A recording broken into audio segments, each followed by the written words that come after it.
Assalamualaikum warahmatullahi wabarakatuh. Waalaikumsalam. Alhamdulillah. Alhamdulillahil qahhar, al-azizil jabbar, mutawwilil laili 'alan nahar, yubsiru lidawil qulubi wal absar. Wassalatu wassalamu ala sayyidina Muhammadil muhtar wa ala alihi wa sahbihi. Allahumma shalli wa sallim ala sayyidina Muhammadin miftahil babi rahmatillah. Adada ma fi 'ilmillah, salatan wa salaman daimaini bi dawami mulkillah wa ala alihi wa sahbihi tabi'ahu wa wala. Amma ba'd. Bapak-bapak, ibu, saudara-saudari semua yang mulia, alhamdulillah kita dapat berkumpul pagi hari ini berzikir kepada Allah, salat jamaah, lalu menunggu datangnya waktu isyraq yang nanti insyaallah kita akan salat 2 rakaat ketika salat waktu isyraq tiba, kita akan salat di awal duha. Siapa yang melakukan insyaallah akan dapatkan pahala haji dan umrah sempurna sebagaimana sabda Rasulullah sallallahu alaihi wasallam. Salawat dan salam semoga tercurah kepada baginda Nabi Muhammad SAW yang mengajarkan kita bagaimana bersikap dan bersiap atas setiap keadaan dan waktu. Sebentar ini kita akan menghadapi Ramadan. Jadi barangkali ada baik kita mempelajari tentang bagaimana puasa Ramadan itu dan kaitannya dengan hal-hal yang berkait dengan ibadah di bulan Ramadan. Kemarin saya ada ditelepon oleh Pak Miftah Putih. Saya sampaikan bahwa insyaallah yang akan kita baca adalah Kitab Bulughul Maram. Beliau menginginkan agar pengajiannya ada satu panduan biar nanti ketika ditanyakan sesuatu antum jamaah bisa merujuk kemana sebetulnya itu omongan adanya di mana, terus di mana bisa kita tahu keterangan. Ada di dalam kitab Bulughul Maram. Ini kitab dikumpulkan hadis-hadisnya oleh Ibnu Hajar Al-Asqalani ya. Beliau terkenal sebagai seorang ulama ahli hadis dari mazhab Syafi'i. Keterangannya pada kebanyakannya diambil keterangan yang saya sampaikan kemudian itu paling banyaknya saya dapatkan dari tentunya guru-guru saya, itu Umar bin Hafiz, Ki Haji Nur Ali, dan kitab Ibanatul Ahkam Syarh Bulughul Maram, sama kitab Subul Salam Syarh Bulughul Maram. Baiklah kita mulai. Tolong diberitahu saya Pak nanti kira-kira sudah mau habis waktunya. Begitu biar saya ada ngerti semuanya saya berhenti. Bismillahirrahmanirrahim. Qala al-mu'allif rahimahullah ta'ala wa damana bi'ulumi ushul ad-darain amin. Kitab Usyam. Kitab tentang puasa. Kita melengkap ke kitab tentang puasanya langsung. An Abi Hurairah radhiyallahu anhu qala, dari Sayyidina Abu Hurairah radhiyallahu anhu, nama beliau adalah Abdurrahman bin Sakhr. Beliau adalah seorang pengumpul hadis terbanyak.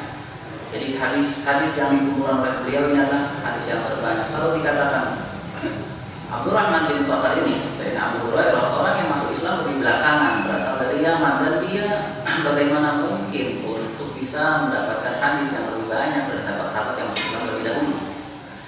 Jawabannya adalah bahwa beliau ini seorang ahli sufa, seorang yang tinggal di teras masjid Nabi Muhammad SAW. Kata tasawuf itu berasal dari situ. Begitu sufi itu berasal dari situ. Ahli sufa itu orang yang berada hidupnya tidak punya keluarga saat beliau baru masuk Islam, itu tidak ada keluarga, tidak punya anak, tidak punya istri. Setiap hari kerjanya adalah duduk di masjid bersama Rasulullah SAW. Dan beliau ada dikatakan bukan hanya hadis ini bukan hanya diriwayatkan oleh beliau sendiri, juga diriwayatkan oleh para sahabat yang lain.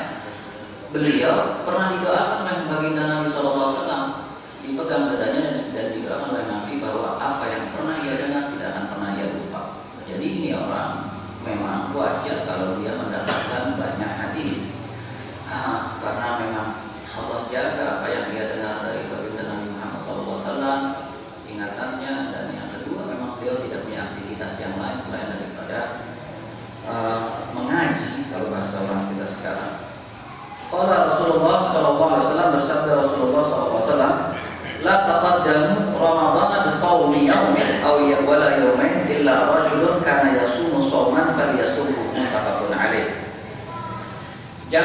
kalian berpuasa ketika Ramadan belum tiba, janganlah berpuasa mendahului puasa Ramadan dengan puasa sehari sebelumnya tanggal 30 atau 2 hari sebelumnya tanggal 29 dan 30. Ini dilarang oleh Nabi SAW karena kita dalam beribadah harus bisa membedakan mana ibadah yang sunnah, mana yang wajib, mana yang fardu, mana yang nafilah. Seperti misalnya, ketika orang berwudu, saat Anda berwudu, minimal kalau kita sampai meyakini sesuatu yang wajib sebagai sunnah, maka wudu kita dianggap tidak sah.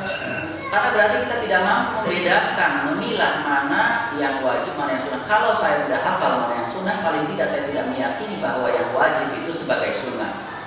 Nah, dasar-dasar itu didapat dari hadis serupa ini dan hadis-hadis yang lain atas bahwa kita harus mampu memilah, mengetahui, yakin, tahu atas ini ibadah fardu atau sunnah.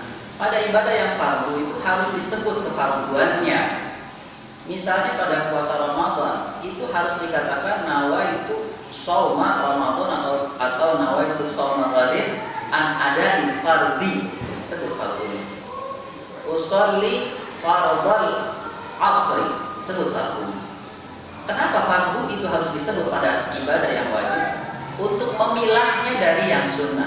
Sementara pada sholat sunnah misalnya kita cukup mengatakan usollir duha tanpa menyebut sunnahnya, sudah dianggap sah. Itu niat, itu sesuatu yang ditanam dalam hati manusia.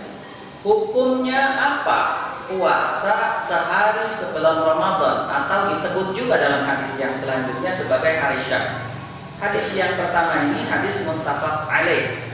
Muttafaq alaih artinya hadis yang diriwayatkan oleh Imam Bukhari dan Muslim dengan sanad dan matan hadis yang sama. Afwan. Saya kedinginan, maaf. Dengan sanad dan matan hadis yang sama. Afwan. Muqaddar min Allah. Inna lillahi wa inna ilaihi raji'un. Idza asabat musibah qalu inna lillahi wa inna ilaihi raji'un. Ada hadis nanti ya, kedua-dua ini Imam Bukhari dan Muslim meriwayatkannya, tetapi boleh jadi ada perbedaan pada sanadnya atau ada perbedaan pada makannya. Maka bunyinya biasanya bukan muttafaqun alaih, melainkan rawahul Bukhari wa Muslim.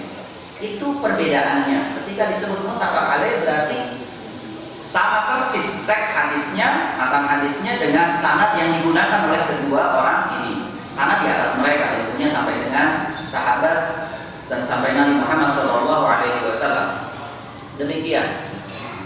Hadis yang kedua ini lebih menandaskan atas apa yang dibaca tadi di hadis pertama. An Ammar bin Yasir. Sayyidina Ammar bin Yasir ini adalah anak dari orang yang disebut oleh Nabi SAW awal masjid man syahida fil Islam. Ini abahnya Nabi Yasir. Dia punya ibu namanya Sumayyah. Mereka berdua ini ayahanda daripada Sayyidina Ammar dan ibundanya Sumayyah itu adalah orang laki-laki dan orang perempuan pertama yang mati syahid dalam Islam. Meninggal, disiksa, dibunuh oleh orang kafir karena dia orang miskin, keluarga susah, kan kaum diintimidasi, tidak ada yang membelanya untuk keluar dari agama Islam, kembali kepada agama yang salah. Mereka tidak mau, sampai akhirnya dibunuh oleh orang-orang musyrikin Mekah pada masa itu. Sayyidina Ammar bin Yasir radhiyallahu anhu berkata, ia Maksama liyawmal ladzi yushaqu fihi faqad asaba al-qasim. Jadi ini bukan omongan Nabi, tapi omongan Sayyidina Ammar bin Yasir atas apa yang ia pahami. Jadi hadis itu bukan hanya perkataan Nabi, melainkan juga ketetapan Nabi atau apa yang dilakukan oleh Rasulullah SAW. Jadi itu adalah qaulun au fi'lun au iqrarun. itu semuanya hadis.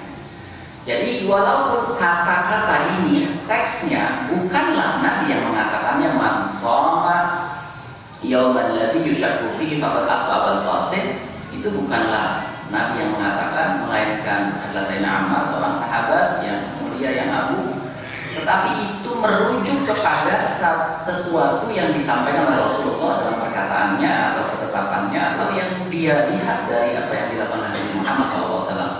Siapa yang puasa di hari di mana diragukan itu sudah masuk bulan Ramadan atau belum, maka sungguh orang itu telah maksiat kepada Muhammad Sallallahu Alaihi Wasallam yang merupakan bapak ayah daripada Qasim. Jadi Nabi kunyahnya adalah Abul Qasim.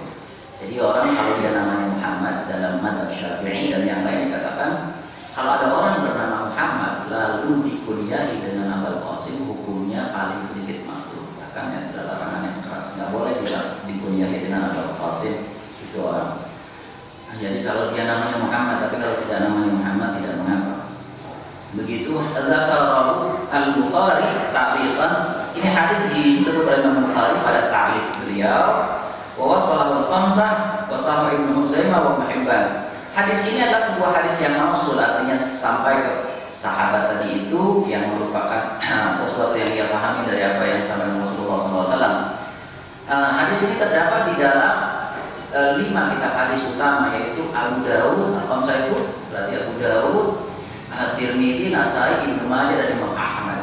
Hadis ini dikatakan sahih oleh Ibnu Huzaimah dan Ibnu Hibban. Ibnu Huzaimah ini adalah seorang ahli hadis yang ada kitab hadisnya, tetapi jarang disampaikan atau diterangkan tentang manaqib tentang beliau dan keutamaan beliau serta kedudukannya di sisi ulama hadis. Ibnu Huzaimah itu adalah perawi hadis yang sering dibaca itu hadis khutbahnya Nabi SAW di akhir bulan Sya'ban sebelum Ramadan yang menyebutkan tentang keutamaan Ramadan, qad adallahu syahrun 'azim, syahrul mubarak dan seterusnya, yang sering dibilang orang ini hadis untuk ada dasarnya. Itu Ibnu Huzaimah bilang hadis itu sahih. Anda ada hadis? Bukan. Itu orang berhadis, itu hadis sahih. Bahwa awalnya Ramadan itu rahmah, pertengahannya maghfirah, akhirnya la yakun minana. Kan dasarnya itu. Kita disuruh memperbanyak membaca asyhadu an la ilaha illallah, astaghfirullah, as'alukal jannata wa na'udzubika minan nar. Ada di hadis itu, hadis yang panjang. Gitu. Saya mau mengatakan bahwa jangan serampangan menilai satu omongan. Kadang-kadang orang, coba bayangkan kalau ada orang misalnya dia nggak ngerti benar, lalu dia bilang itu hadis dhaif. Dhaif itu artinya hadis yang para perawinya atau salah satu dari perawinya dianggap lemah. Itu boleh jadi. Tahukah Anda bahwa sebuah hadis bisa dianggap dhaif cuma sekedar ini? Perawi hadis itu adalah orang yang ada, orang yang muru'ah, orang yang punya muru'ah, orang yang begini, orang yang begitu. Syaratnya banyak sekali menjadi perawi hadis.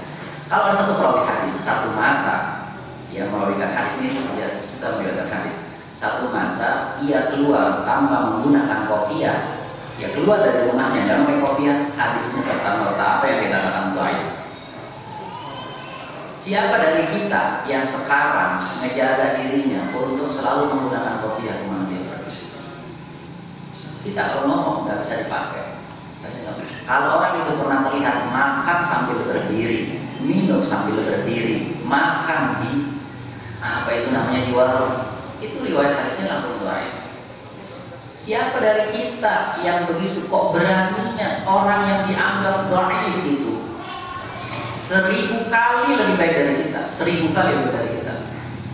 Dan hadis dhaif itu yu'man fi fadailil a'mal. Ittifaq ulama Ahlussunnah wal Jamaah bahwa hadis yang dhaif itu boleh dipakai untuk fadailil a'mal, tapi tidak bisa digunakan untuk menentukan hukum haram dan lain sebagainya.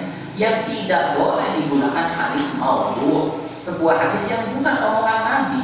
Hadis dhaif itu adalah satu hadis, sesuatu yang sampai kepada Nabi SAW, tetapi salah satu perawinya itu dianggap lemah dan lain sebagainya. begitu. Pada kebanyakan hadis dhaif itu karena perawi, sedikit sekali dhaif itu karena hal yang lain, misalnya terbalik matanya atau ini atau itu. Demikian mudah-mudahan kita bisa paham. Sekali lagi, hadis yang pertama dan kedua menegaskan atas bahwa hukum puasa tanggal 30 bulan Sya'ban hukumnya makruh tahrim. Makruh tahrim dan haram sama-sama dosa. Apa bedanya makruh tahrim dengan haram? Makruh tahrim itu dalilnya adalah yahtamil ta'wil. Dalilnya masih diperselisihkan. Asumsi hukumnya, dasar hukumnya masih ada. Mungkin orang berbeda pendapat. Tapi haram mutlak maksudnya itu la yahtamil ta'wil. Jadi kalau yang disebut haram, tidak ada orang bilang beda pendapat masalah itu. Contoh saya beri contoh yang paling gampang. Jadi apa yang disebut sebagai haram, misalnya apa yang disebut sebagai haram pada sholat setelah sholat subuh, kita akan sebut sholat itu haram. Sholat di waktu yang haram. Kalau kita sholat sunnah mutlak yang tidak punya waktu, tidak punya sebab, dan juga bukan sholat qadha, di waktu sesudah sholat subuh, hukumnya apa? Nah, kita sering sebut haram. Asal hukumnya itu nama sejatinya adalah makruh tahrim. Dosa kan kalau kita tahu dan kita lakukan dosa. Apa bedanya antara makruh tahrim dengan haram? Bedanya pada dalil. Dalil haram tidak ada orang yang beda pendapat. Haram dalam sholat itu misalnya sebelum masuk waktu sholat subuh kita sudah sholat, kita tahu belum masuk waktu, kita sudah sholat, kita terburu-buru mau pergi ibadah, nanti juga di sana khawatir nggak bisa sholat, kita belum subuh sudah sholat subuh, sholat di waktu subuh. Haram Anda sholat di luar waktunya. Mudah-mudahan bisa dipaham. Jadi makruh tahrim dan haram sama-sama dosa, bedanya di dalil. Nah, puasa yang diharamkan secara mutlak, haram yang mutlak itu ada 5 hari.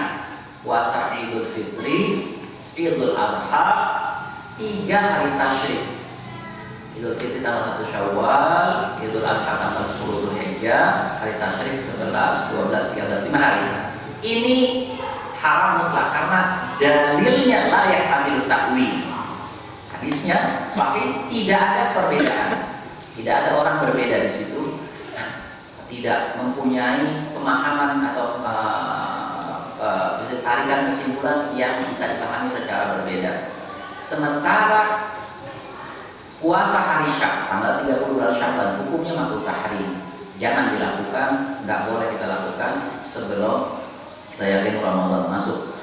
Dan ini juga makruh tahrim, puasa setelah tanggal 15 bulan Sya'ban. Sekarang mulai dari tanggal 15 kemarin nih sampai dengan hari ini, itu sampai dengan nanti sebelum Ramadan tiba, itu sebagaimana tadi dikatakan oleh Nabi SAW, kecuali orang yang sudah biasa puasa sunnah. Saya biasa, Bapak biasa puasa sunnah, Senin, Kamis. Sesudah tanggal 15 bulan Sya'ban, boleh nggak puasa sunnah Senin, Kamis? Boleh. Atau ada orang, Pak, saya belum sempat mengqadha puasa Ramadan tahun lalu, baru sempat sekarang, boleh nggak? Boleh. Puasa qadha wajib. Yang dikecualikan adalah puasa yang wajib, puasa qadha, puasa nazar, itu boleh dilakukan di hari setelah tanggal 15 bulan Sya'ban.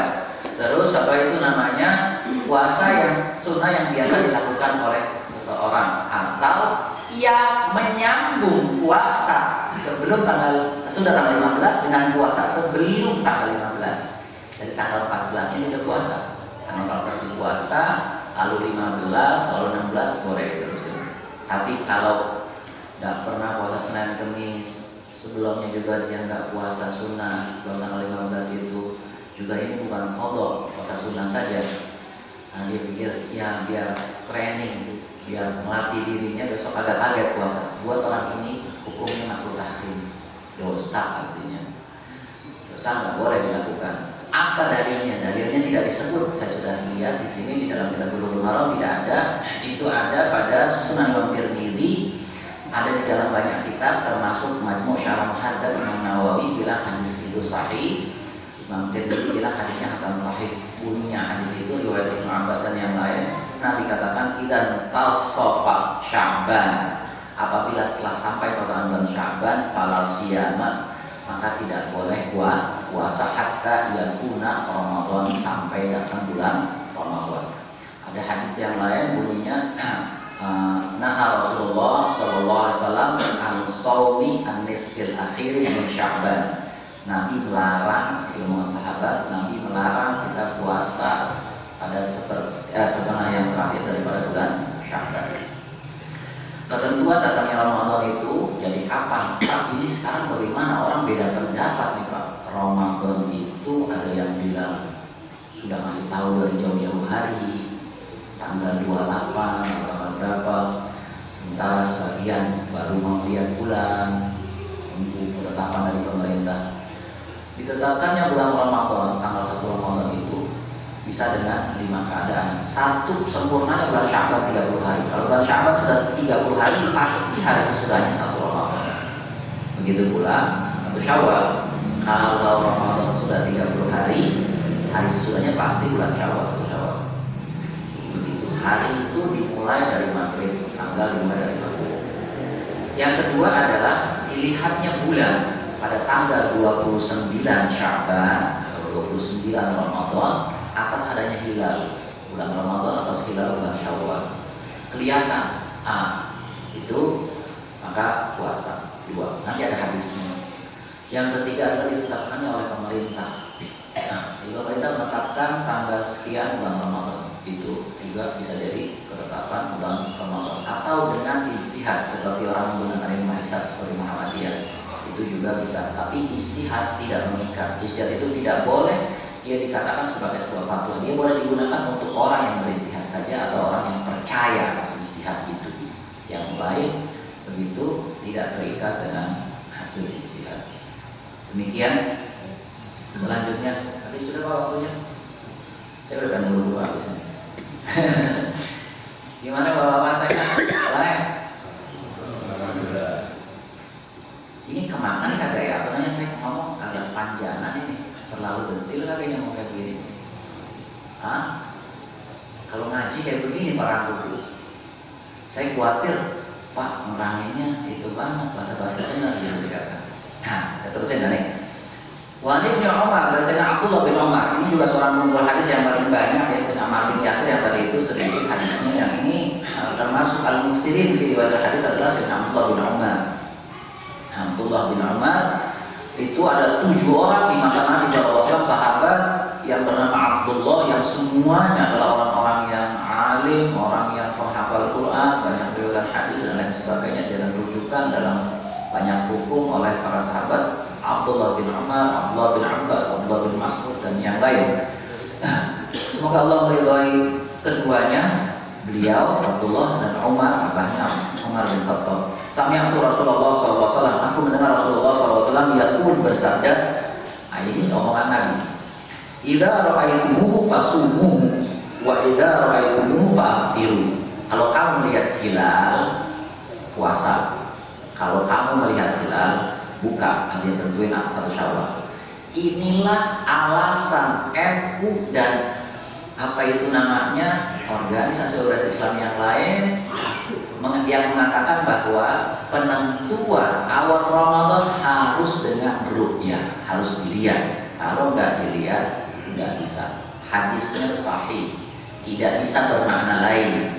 Begitu. Fa in ghumma 'alaikum faqdurulah. Kalau wah ini ketutup awan, kagak kelihatan bulan, maka sempurnakanlah bulan Sya'ban jadi 30 hari. Hadis ini sekali lagi muttafaqun alaih, riwayat Imam Bukhari dan Muslim. Imam Muslim pada riwayatnya ketika makamnya berbeda disebut. Pada riwayat Imam Muslim itu ada kalimat seperti ini. Fa in ughmiya 'alaikum faqulu lahu salatin. Kalau tertutup awan, itu kita nggak bisa lihat itu bulan, maka kira-kirakanlah atau hitunglah bulan Sya'ban itu menjadi 30 hari. Sementara Imam Bukhari itu riwayat yang berbedanya bunyinya fa'akmilu al-iddata salatin. Sempurnakanlah hitungan bulan Sya'ban 30 hari, atau sempurnakanlah hitungan bulan Ramadan sebagaimana Sya'ban, Ramadan juga demikian, menjadi 30 hari. Hitungan hari dalam bulan Hijriah cuma 2, 29 dan 30. Kalau sudah 30 tidak ada 31, tidak ada yang kurang dari 29, tidak ada yang lebih banyak dari 30. Walau fi hadits Abu Hurairah radhiyallahu anhu fa'akmilu 'iddata Sya'ban 30. Pada riwayat Imam Bukhari dari hadisnya Abu Hurairah, perawinya lain, maksudnya bunyinya itu fa'akmilu 'iddata Sya'ban 30. Sempurnakanlah hitungan bulan Sya'ban 30 hari. Gitu. Itu satu, jadi tadi sudah diterangkan tuh. Ketetapan bulan Ramadan bisa dengan dilihatnya hilal. Hilal itu bisa terlihat menurut pendapat daripada ahlu hisab, ahlu ilmu falak, di ulama kita nih, ulama muslimin itu tidak bisa terlihat bulan hilal di bawah 3 derajat. Di bawah 3 derajat, 3 derajat itu artinya 3 derajat dari ufuk ketinggiannya. 3 derajat, 90 derajat itu kan begini gitu ya. 3 derajat itu kecil banget. Jadi dari garis batas pandang manusia itu naiknya cuma kecil sekali 3 derajat. Nanti lamanya berapa lama itu hilal itu pakai menit dan lain sebagainya. Ada hitung-hitungannya. Ada seorang profesor Jamaluddin, kalau tidak salah, seorang ahli astronomi. Beliau juga sepakat mengatakan bahwa sulit bulan dilihat sekalipun dengan alat itu di bawah 2 derajat. Begitu. Itu dulu kita pernah di Indonesia pernah sepakat kaum muslimin termasuk Muhammadiyah untuk tidak menetapkan adanya hilal sekalipun dalam hitungan itu sudah ini dilihat ada di bawah 2 derajat. Jadi kalau kurang dari 2 derajat dianggap belum masuk bulan. Jadi disempurnakan bulannya dari 30 hari. Tetapi ya, terjadi kemudian mungkin majelis tarjih di Muhammadiyah berpendapat berbeda sehingga bulan hitungannya sekecil apapun sekalipun belum sampai 1, 0, sekian sudah ditetapkan masuk. Begitu. Ini biar Bapak tahu kenapa mereka berbeda. Muhammadiyah dia bisa netepin bulan karena dia semata-mata menggunakan ilmu hisab, ilmu falak, astronomi begitu, dan ketetapannya itu menurut pemahaman teman-teman kita, saudara-saudara muslim kita di Muhammadiyah, di majelis tarjih itu bahwa di atas 0, sekian sudah masuk, sekalipun belum sampai 1 derajat. Itu alasan kenapa berbeda. Kalau kita menggunakan hadis yang riwayatnya sangat jelas tadi itu disuruh lihat, kalau nggak kelihatan sempurnakan bulan Sya'ban 30 hari. Gitu. Nah ini tadi hadis bahwa pemerintah itu, orang yang punya kewenangan itu, seorang pemimpin itu punya kewenangan untuk menetapkan awal bulan, dia punya kewenangan. Ini hadisnya. Wa ibn Umar, dan Abdullah bin Umar radhiyallahu anhu qala tara al-nasu al-hilal. Abdullah bin Umar, orang yang sama yang tadi kita baca hadis di depan, mengatakan bahwa manusia pada melihat hilal, tidak satu. Banyak orang melihat hilal. Kelihatan itu hilal, itu awal bulan. Fa'akhbartu Nabi. Lalu aku kasih tahu Nabi, ya Rasulullah, orang pada melihat hilal. Fa'akhbartu Nabi anni ra'aituhu. Fa'akhbartu aku mengabarkan Nabi, maaf tadi dia bukan hanya mengabarkan tapi bahkan dia melihat. Aku mengabarkan Nabi sallallahu alaihi wasallam bahwa saya aku melihat hilal. Abdullah bin Umar juga melihat hilal bersama orang banyak. Wa amaron nasu fasoma, kalau Nabi puasa, wa amaron nasu bisyami, Nabi memerintahkan manusia untuk puasa. Ini jelas bahwa seorang pemimpin punya hak untuk menetapkan kapan awal Ramadan, kapan awal Syawal. Hadis ini oleh Imam Abu Dawud disahihkan oleh Hakim dan Ibnu Hibban. Hadis dari Abdullah bin Abbas radhiyallahu anhu, anna Arabiyyan, dia berkata bahwa satu orang Arabi, orang Arab dari kampung, orang desa, ja'a ila Nabi sallallahu alaihi wasallam, datang kepada Nabi sallallahu alaihi wasallam. Wa qala, lalu dia bilang, "Inni ra'aitu hilal, ya Rasulullah, saya melihat hilal." Faqala, Nabi tanya, "Atashhadu an la ilaha illallah?" Kamu baca enggak syahadat? Mau bersumpah enggak? Mengatakan asyhadu an la ilaha illallah. Kata dia, "Na'am." Mau ya Rasulullah, saya baca syahadat asyhadu an la ilaha illallah. Qala atashhadu anna Muhammadar Rasulullah? Kamu mau bersaksi bahwasanya Nabi Muhammad Rasulullah? Angkat sumpah, mengatakan asyhadu anna Muhammadar Rasulullah. Dia jawab, "Mau ya Rasulullah." Qala fa'adzin bin nas ya Bilal. Lalu Nabi bilang, "Ya Bilal, umumin sama manusia semua, antasumu ghadan, suruh mereka puasa besok. An yasumu ghadan, suruh mereka puasa besok." Jadi sekali lagi pemerintah, orang yang punya kekuasaan atau dianggap oleh kaum muslim sebagai pemimpin, punya hak menetapkan Ramadan atas asumsi yang ia yakini sudah masuk Ramadan. Gitu. Dari Nabinya melihat enggak? Nabi tidak melihat, Nabi hanya mendapatkan kabar. Nabi menetapkan atas kabar tersebut. Nah, itu sudah cukup buat seorang pemimpin. Tapi saat orang itu yang melihat itu mau dia ini harus disumpah dulu agar diyakini bahwa itu benar. Rawahu al-Khamsah, hadits dari Abu Dawud, Bukhari, Tirmidzi, Nasai dan Ibnu Majah, disahkan oleh Ibnu Khuzaimah serta Ibnu Hibban. Wa rajja'a an-Nasai irsal. Wa rajja'a an-Nasai irsal.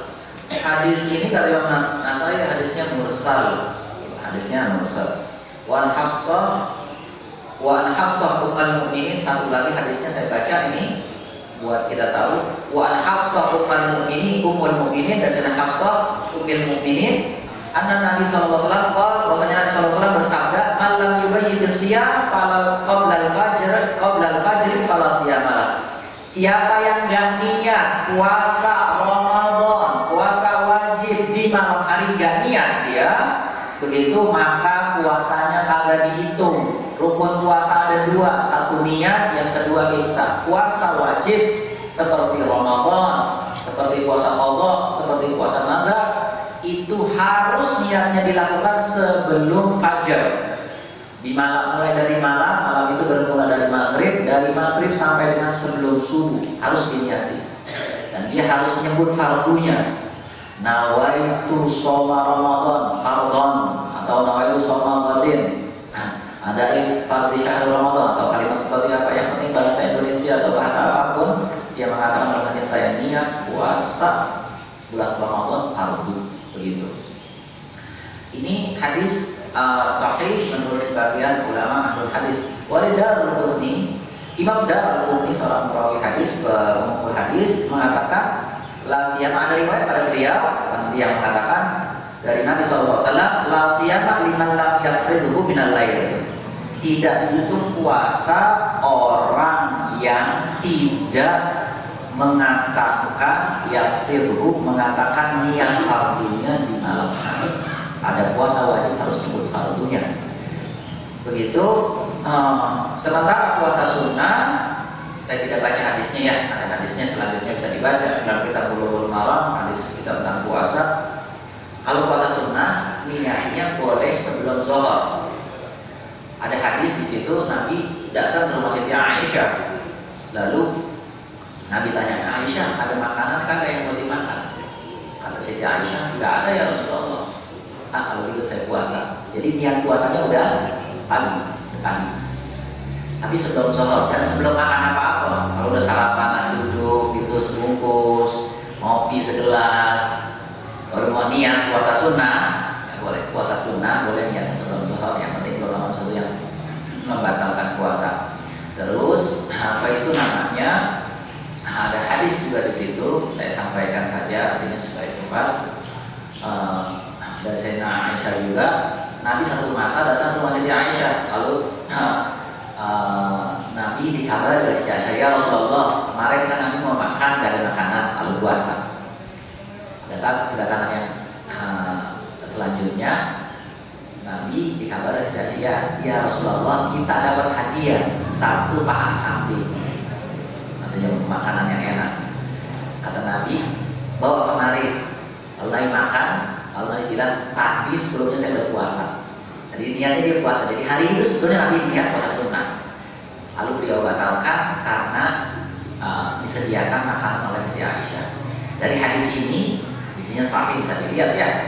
Dari hadis ini kita pada mazhab Syafi'i bilang, kalau ada orang puasa sunnah lalu dia datang bertamu ke rumah orang dan disediakan makanan, dia boleh makan makanan itu untuk menjaga perasaan maksud lebih afdal buat dia ketimbang dia bilang saya lagi puasa sunnah. Kecuali orang tahu semua sekarang hari puasa sunnah, hari Arafah, hari Asyura dan lain sebagainya, orang orang kampung pada puasa, sebagian orang puasa atau orang tahu ini pasti dia punya kebiasaan puasa dia pada Senin Kamis begitu, maka tidak perlu buka puasa. Tapi kalau kita duga kuat ini tuan rumah adalah orang yang tidak tahu kita lagi puasa sunnah segala macam, kita makan saja itu makanan begitu. Kita pada mazhab Syafi'i bahkan mengatakan kita boleh lanjutkan puasa. Ini habis makan itu kita boleh lanjutkan puasa. Ada pendapat yang lain mengatakan kita makan kita dapat pahala sunnah, puasa sunnah itu kita dapat, puasa menghormati tuan rumah itu kita dapat pahalanya, kebaikannya. Tetapi kita sesudah itu makan saja, jadi tidak perlu melanjutkan puasa. Kalau saya dari keterangan guru-guru saya mengatakan makan dan lanjutkan puasa, makan dan lanjutkan puasa. Makan, tentu makan yang kira-kira sekedar menjaga perasaan orang itu, bukan makan sekenyang-kenyangnya. Makan yang kira-kira wajar. Misalnya disediain kue putu sepiring, itu kan kalau kita makan satu biji kan sudah cukup ya, itu nggak tersinggung. Itu cukup satu kue putu itu diambil, tidak perlu makan sampai 3-4 biji gitu.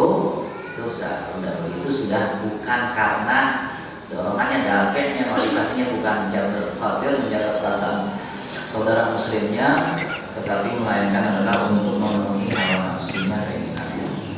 Saya cukup sampai di sini.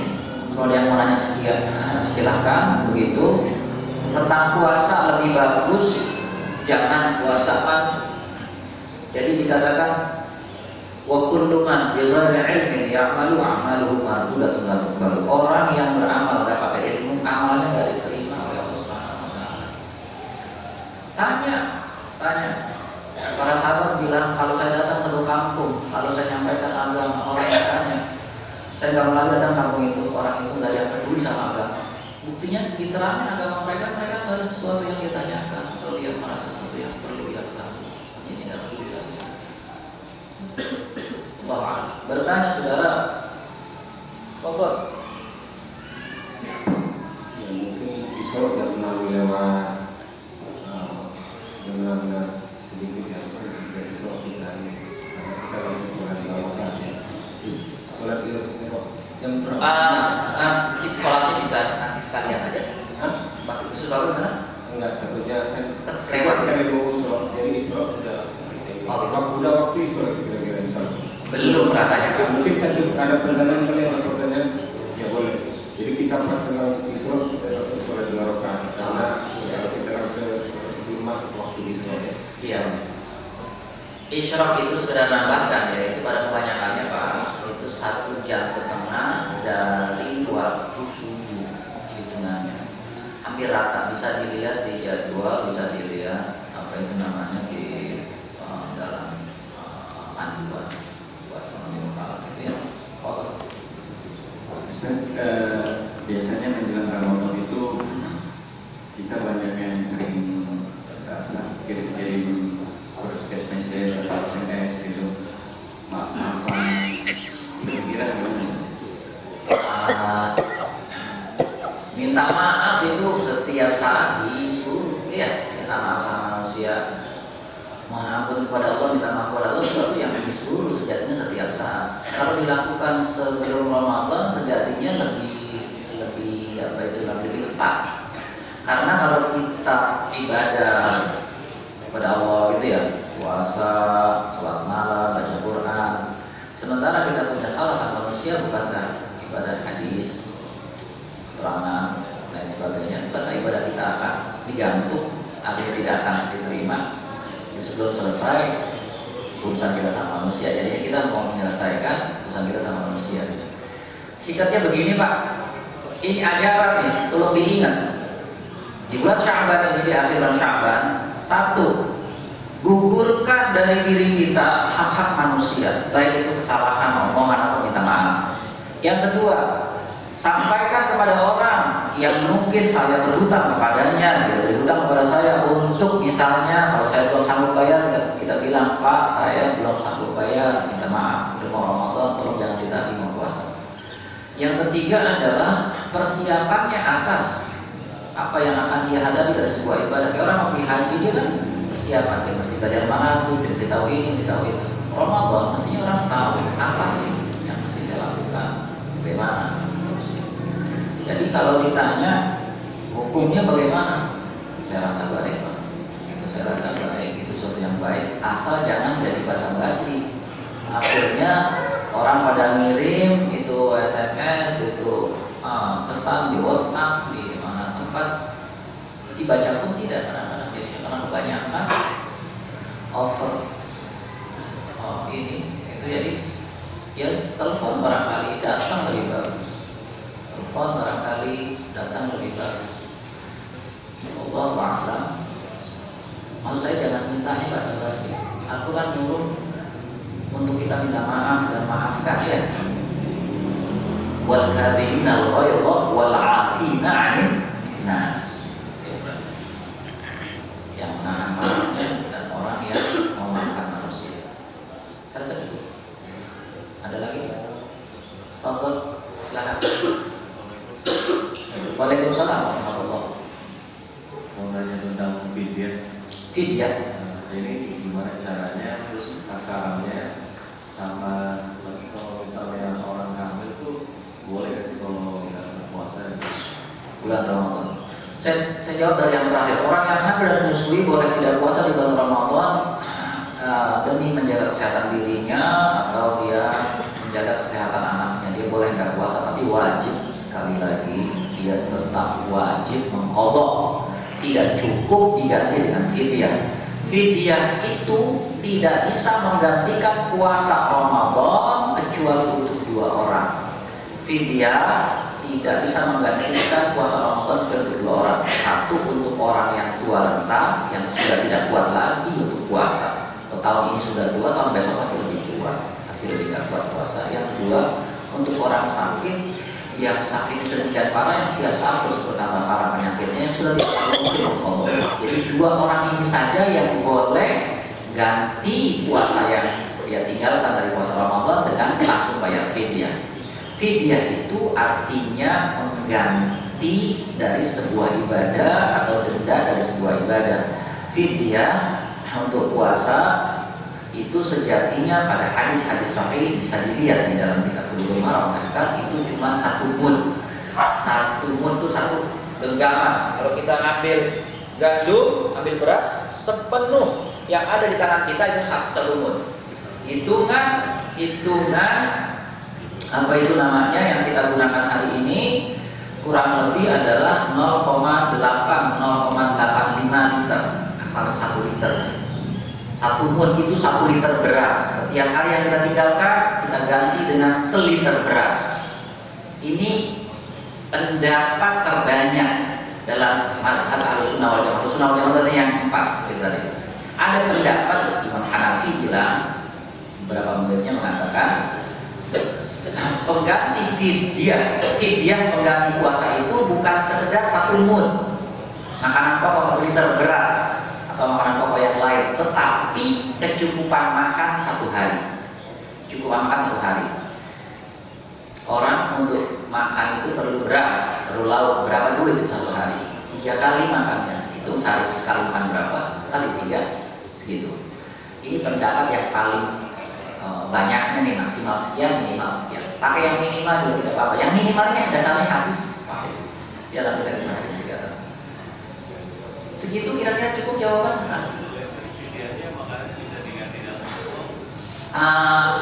Sebagaimana zakat fitrah sebaiknya jangan diganti dalam bentuk uang, kasihkan dalam bentuk makanan pokok. Begitu nanti kalau Anda mau tambahkan uang untuk beli lauk silakan. Jadi berasnya kasih seliter, tambahkan uang, ini yang paling afdal. Dan ini gak yang bilang Anda melakukan sesuatu yang dianggap tidak sah, tidak cukup untuk menutup kewajiban bayar fidyah. Gak ada yang bilang. Berasnya dikasih, makanan pokok dikasih, semua sepakat itu boleh. Terus kalau dia bilang Pak katanya Mazhab Hanafi bilang harus kecukupan makan sehari. Nah itu saya kasih berasnya, ini saya kasih duitnya buat beliau. Selesai. Ya. Jadi kalau dia lagi haid lagi, dia lagi hamil atau menyusui, tentu kan lama tuh waktunya, mungkin bisa sebulan nggak puasa. Dia itu nanti mengqadha setelah dia sehat, dia sudah apa? Ini pengalaman, saya punya anak 6, istri saya itu baru menyelesaikan qadha dari anak yang pertama kira-kira 3-4 tahun yang lalu. Anak saya umurnya yang paling besar itu sudah 14 tahun.